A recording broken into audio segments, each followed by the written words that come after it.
జాగ్రత్తగా వినండి. ఇంకో 10 నిమిషాల్లో మీరు ఉన్న ప్లేస్లో న్యూక్లియర్ బాంబును వేయబోతున్నారు అనుకోండి. అప్పుడు మీరేం చేస్తారు? మిమ్మల్ని మీరు ఎలా కాపాడుకుంటారు? 5 సెకండ్ టైం ఇస్తున్నాను, ఆలోచించి కామెంట్స్లో రాయండి.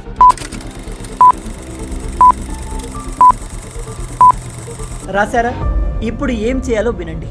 మీరు సిటీలో ఉండే వాళ్ళైతే 10-15 ఫ్లోర్ల బిల్డింగ్ ఉంటే అది ఆఫీస్ అయినా షాపింగ్ మాల్ అయినా పర్లేదు, వెంటనే బేస్మెంట్కి పరిగెత్తండి. లాస్ట్ B3 B4 ఏది ఉంటే ఆ ఫ్లోర్కి పరిగెత్తండి. అదే మీరు నార్మల్ ఇంట్లో ఉన్నారనుకోండి, పార్కింగ్ బేస్మెంట్ ఉండదు. అప్పుడు మీరు ఏమీ చేయకండి.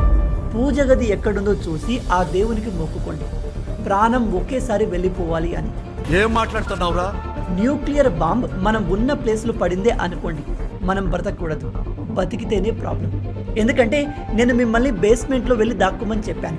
దానివల్ల మీరు న్యూక్లియర్ ఎక్స్ప్లోజన్ నుంచి తప్పించుకుంటారు, ఛాన్సెస్ ఉన్నాయి. కానీ అలా బతికి ఏం చేస్తారు? ఎందుకంటే ఎక్కువ సమయం మీరు ఆ పార్కింగ్లో ఉండలేరు, బయటికి రావాల్సిందే. బయటికి వస్తే వాతావరణం మొత్తం మోస్ట్ డేంజరస్ రేడియో యాక్టివ్ రేడియేషన్తో నిండి ఉంటుంది. అది నెలలు సంవత్సరాల పాటు ఉంటుంది. అండ్ చుట్టూ పచ్చి గడ్డి కూడా మొలవదు. ఆ రేడియేషన్కి మీరు ఎక్స్పోజ్ అయితే దారుణమైన ఆరోగ్య సమస్యలు వస్తాయి. చర్మం మొత్తం ఐ సినిమాలో విక్రమ్ లాగా అంతకన్నా దారుణంగా మారుతుంది. అందుకే న్యూక్లియర్ బాంబుని మీ పైన వేయబోతున్నారు అని తెలిస్తే వెంటనే ఫ్యామిలీకి ఫోన్ చేయండి. వాళ్ళు కూడా మీతోనే ఉంటే ఒకరినొకరు 10 నిమిషాలు తనివి తీరా చూసుకోండి, మాట్లాడుకోండి. ఒంటరిగా ఉంటే మీకు నచ్చిన ఏదైనా ఒక పాట పెట్టుకొని ఆ ఫ్లోలో ఎండ్ అయిపోవడం బెటర్. వేరే ఆప్షన్ లేదు.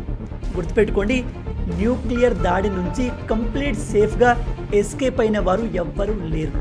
మీలో ఎంతమంది ఈ విషయాన్ని కొత్తగా తెలుసుకుంటున్నారు? అండ్ ఇలాంటి అమేజింగ్ ఫ్యాక్ట్స్ కోసం లైక్ అండ్ ఫాలో చేయడం మర్చిపోవద్దు.